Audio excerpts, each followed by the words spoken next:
나누겠습니다. 오늘은 다윗과 압살롬에 대한 주제를 같이 한번 나눠볼게요. 다윗과 압살롬에 대한 주제를 나누는데 이틀 전부터의 내용이 계속 이어집니다. 다윗과 사울의 관계, 그리고 다윗과 사울이 아니었죠. 다윗과 우리아와의 관계, 그리고 다윗과 어제 뭐였죠? 누구였죠? 나단과의 관계, 이렇게 다뤘고요.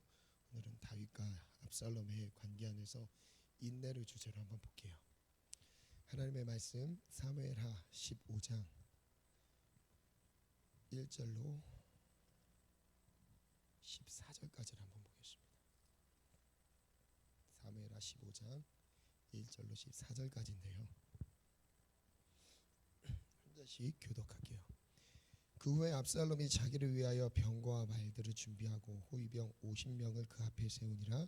압살롬이 일찍이 일어나 성문 길 곁에 서서 어떤 사람이든지 송사가 있어 왕에게 재판을 청하러 올 때 그 사람을 불러 이르되 너는 어느 성읍 사람이냐 하니 그 사람의 대답이 종은 이스라엘 아무 지파에 속하였나이다 하면 압살롬이 그에게 이르기를 보라 내 일이 옳고 바르다마는 내 송사를 들을 사람을 왕께서 세우지 아니하셨다 하고, 또 압살롬이 이르기를 내가 이 땅에서 재판관이 되고 누구든지 송사나 재판한 일이 있어 내게로 오는 자에게 내가 정의 베풀기를 원하노라 하고, 사람이 가까이 와서 그에게 절하려 하면 압살롬이 손을 펴서 그 사람을 붙들고 그에게 입을 맞추니.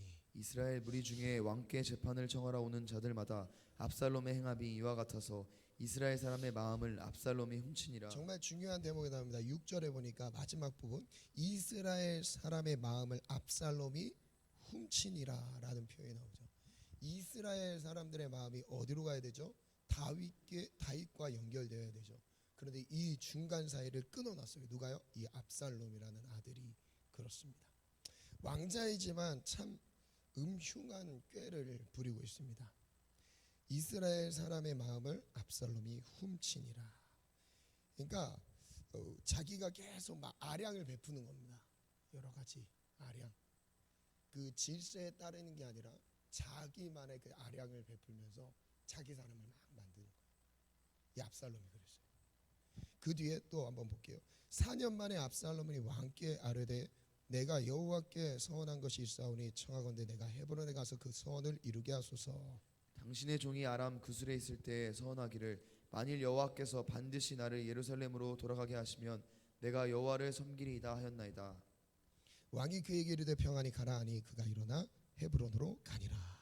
이에 압살롬이 정탐을 이스라엘 모든 지파 가운데 두루 보내 이르기를 너희는 나팔 소리를 듣거든 곧 말하기를 압살롬이 헤브론에서 왕이 되었다 하라 하니라. 그때 청함을 받은 200명이 압살롬과 함께 예루살렘에서부터 헤브론으로 내려갔으니 그들은 압살롬이 꾸민 그 모든 일을 알지 못하고 그저 따라가기만 한 사람들이라.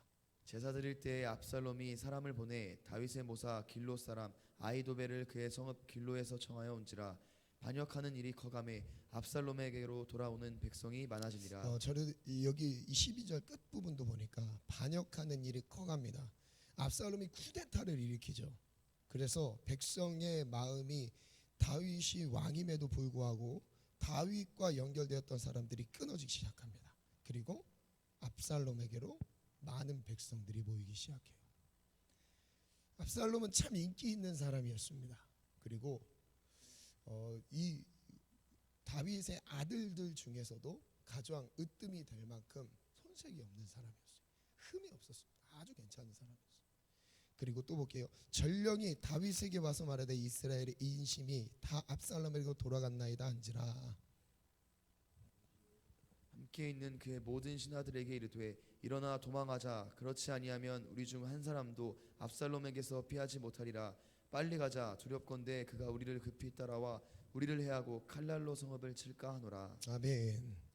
한번 글을 띄워주시겠어요? 이거 설명을 하기 위한 글을 한번 적어봤는데, 다윗의 아들 중에서 암논이 다른 아들 압살롬의 누이 다말을 사랑한다. 암논은 병든 채 하다가 다말이 음식을 만들어 오도록 부탁한 후에 다말이 암논에게 찾아오자 다말을 겁탈한다. 이게 다윗의 아들들 가정에서 일어나는 아주 어두운 일들이죠. 이 다윗이 우리아의 아내 밧세바를 범한 뒤에 그걸 누가 가르쳐 줬습니까? 죄의 열매를 그대로 거두고 있습니다. 참 안타까운 장면이죠. 그 암논과 그 암논이라는 아들이 있는데 그 압살롬이라는 아들 두 아들이 있죠. 그 아들에게 그 관계 안에서 이제 문제가 생기기 시작해요. 암논은 다말을 겁탈하는 후에 이전에 다말을 사랑했던 마음보다 더 큰 미움으로 다말을 쫓아낸다. 집착이죠. 집착, 병들어 있는 거. 그러니까 막 그 사람에게 집착하는 사람들은 그 집착이 처음에는 긍정적인 모습으로 집착으로 나타나는데 이후에는 폭력성으로 나타납니다. 그 집착이. 그게 바로 암논의 모습이었어요. 그때 압살롬은 누이 다말에 대한 복수에 칼을 간다. 자기 그죠 피부지가 이런 안 좋은 일을 당했으니까 당연히 그런 것도 이해는 해야 하죠. 복수하겠다. 그다음 보니까 2년이 지났을 때입니다. 압살롬은 암논을 죽이고 아버지 다윗에게서 도망간다. 암논을 죽였어요. 그리고 도망갑니다. 이 상황을 다윗이 들었을 때 무슨 생각을 했을까요? 자기는 감춰두게 살인을 저질렀는데 이제 그 살인이 가정 안에 드러나기 시작해요. 참 안타까운 일이죠. 압살롬의 형제 암논을 죽였지만 다윗은 압살롬을 다시 예루살렘으로 불러들이고 그 관계가 회복되죠. 아버지 다윗과의 관계가 회복된 후에 압살롬은 아버지 다윗을 몰아내고 왕이 되려 한다. 와, 이제 형제를 죽인 것 그 이상으로 그 교만함과 그 폭력성이 이제 아버지를 향해서 그 칼날을 휘두르려고 해요. 진짜 아버지를 죽이려고 하죠. 그 아버지를 내쫓고 자기가 왕이 되려 합니다. 이게 바로 누구였냐면 압살롬이었어요. 다윗의 아들입니다. 신앙이 이렇게 위대한 예수 그리스도의 계보가 될 만큼 그리고 이제 다윗의 자손이라고 예수님을 칭하잖아요. 그 정도의 신앙에 괜찮았던 이 다윗이 그 가정 안에서 어떤 어려움이 있었는지를 보게 됩니다. 이게 죄악의 열매인 거죠. 한번 생각해 보세요. 이런 압살롬과의 관계 안에서 다윗이 무엇을 느꼈을까요? 무엇을 생각했을까요? 물론 오늘 주제는 인내입니다.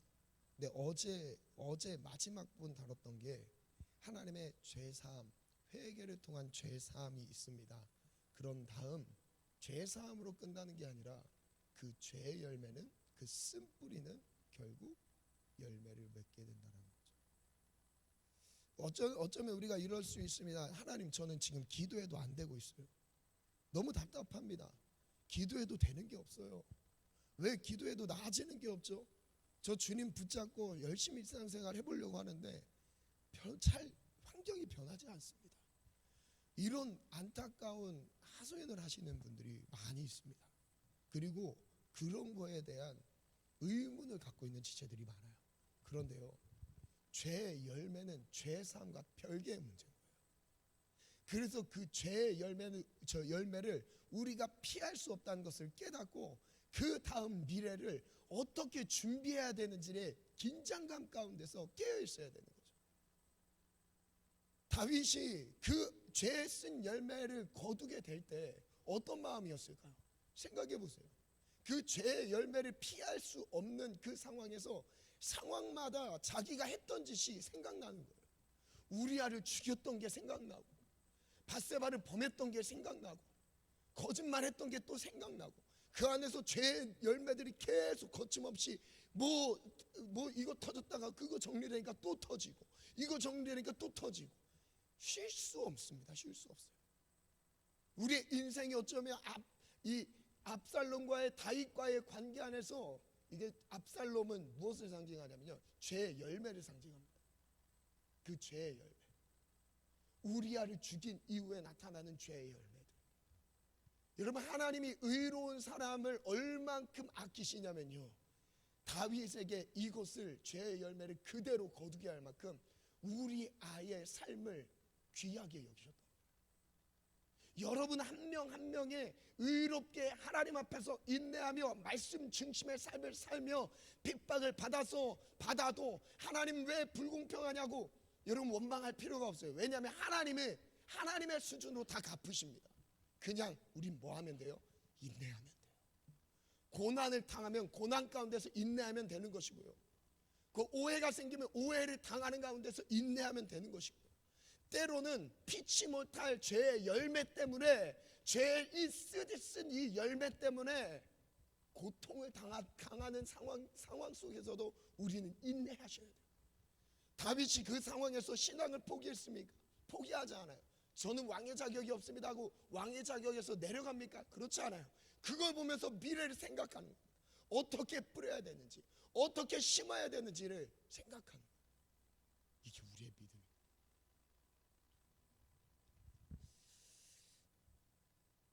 압살롬은 선동합니다.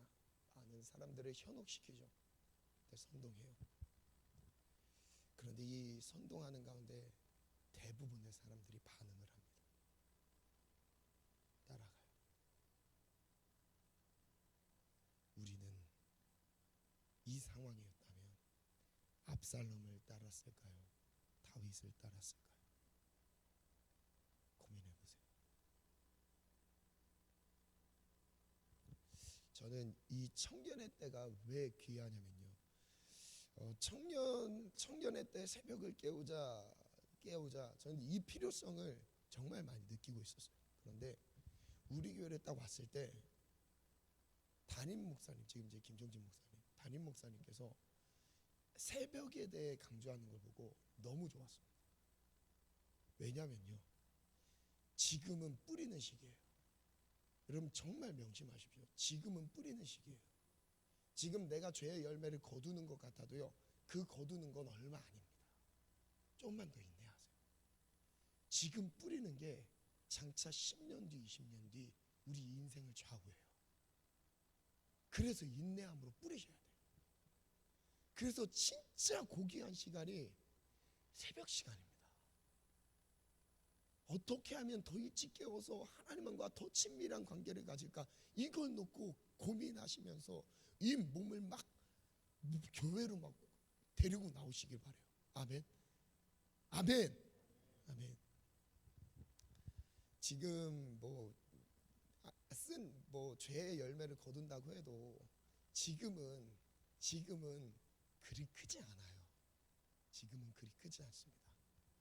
제일 중요한 건 지금 시기에 심는 거예요. 이 청년의 때, 이 20살부터 30살까지, 이제 결혼 전까지 이 심는 시기에 내가 어떻게 하나님 앞에서 해야겠는지, 이게 정말 중요합니다. 여기 이 시기에 정말 잘 심으셔야 돼요. 그래서 이 시기에 우리가 헛된 것에 한눈 팔을 여유가 없고, 이 오직 복음에 십자가에 주목하면서 달려갈 이유밖에 없는 거예요. 아멘. 사무엘하 14장 25절부터 보니까 두 번째 주제, 다윗의 인내인데요, 다윗의 인내를 볼게요. 마음을 훔친 압살롬 말고 두 번째 다윗의 인내인데요, 14장 25절부터 보니까 한번 볼게요. 25절 26절 같이 읽겠습니다. 시작. 온 이스라엘 가운데 압살롬 같이 아름다움으로 크게 칭찬받는 자가 없었으니 그는 발바닥부터 정수리까지 흠이 없음이라. 그의 머리털이 무거움으로 연말마다 깎으며 그의 머리털을 깎을 때 그것을 달아본즉 그의 머리털이 왕의 저울로 200세겔이었더라.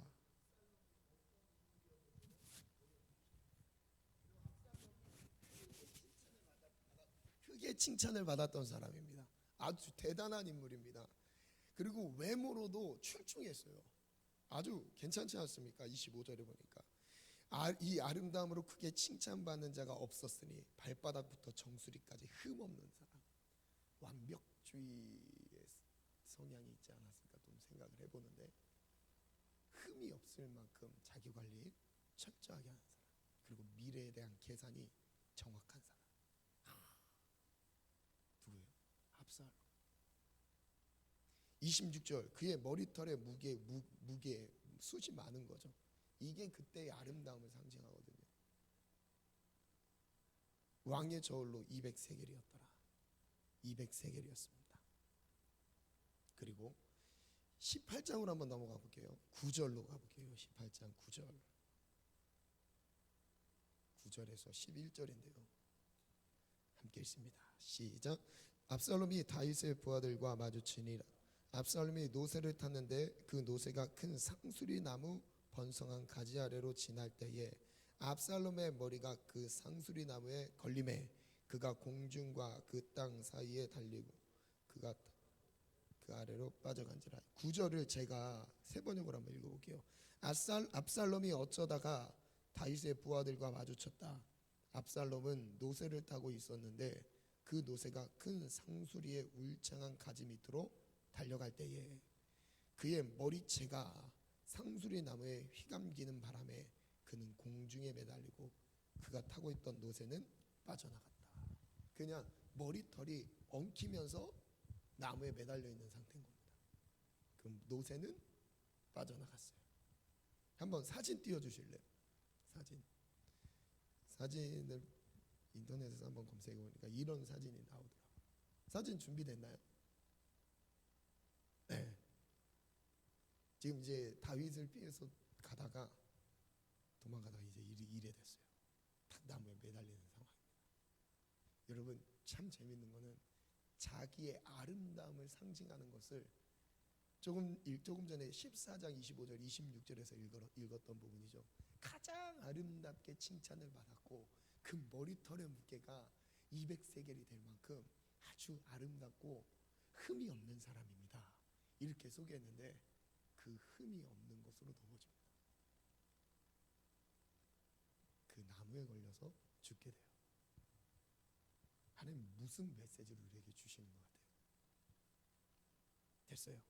이제 내려주시고 그리고 10절에 보니까 한 사람이 보고 요압에게 알려 이르되 내가 보니 압살롬이 상수리 나무에 달렸더이다 하니 요압이 그 알린 사람에게 이르되 내가 보고 어찌하여 당장에 쳐서 땅에 떨어뜨리지 아니하였느냐 내가 내게 은 10개와 띠 하나를 주었으리라 하는지라. 그 사람이 요압에게 말하되 내가 내 손에 은청결을 받는다 할지라도 나는 왕의 아들에게 손을 대지 아니하겠나이다.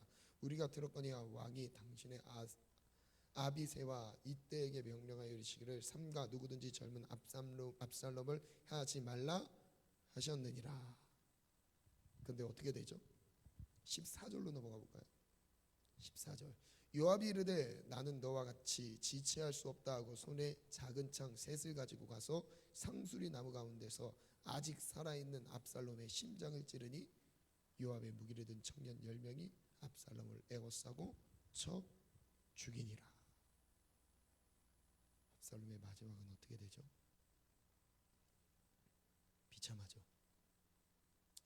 마지막 33절 한번 마지막 한번 또 읽겠습니다. 시작. 왕의 마음이 심히 아파 문 위층으로 올라가서 우니라. 그가 올라갈 때에 말하기를 내 아들 압살롬아 내 아들 압살롬아 차라리 내가 너를 대신하여 죽었더면 압살롬 내 아들아 하였더라. 압살롬의 죽음에 대해서 다윗은 너무 슬퍼하죠. 인내의 시간을 보내게 됩니다. 글을 한번 띄워주시겠어요? 마지막 글인데요. 압살롬은 머리카락이 상수리 나무에 걸려 죽게 된다. 압살롬의 머리카락이 상수리 나무에 걸렸다는 것은 무엇을 의미한다고 생각하는가? 무엇을 의미하는 것 같아요? 여러분 자랑거리가 혹시 있으십니까? 그것 때문에 높아지는 마음이 있으십니까? 결국 그것 때문에 넘어질 수 있습니다.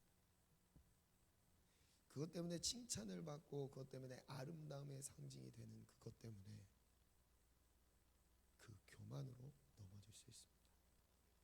나의 연약함에도 하나님의 손에 붙잡히면 강함이 됩니다. 하지만 나의 강점을 스스로 의지하게 될 때는 결국 그 강점에 걸려 넘어지게 된다. 우리의 강점은 하나님을 의지하는 겸손한 마음이다. 교만을 경계하고 겸손으로 무장해야 한다. 압살롬의 죽음에 대한 교훈이죠. 다윗은 이 죽음을 보면서 어떤 마음이 들었을까요? 아버지의 입장에서 제일 가슴이 아프지 않았을까 생각이 듭니다. 인내하는 과정. 반주 준비해 주시고.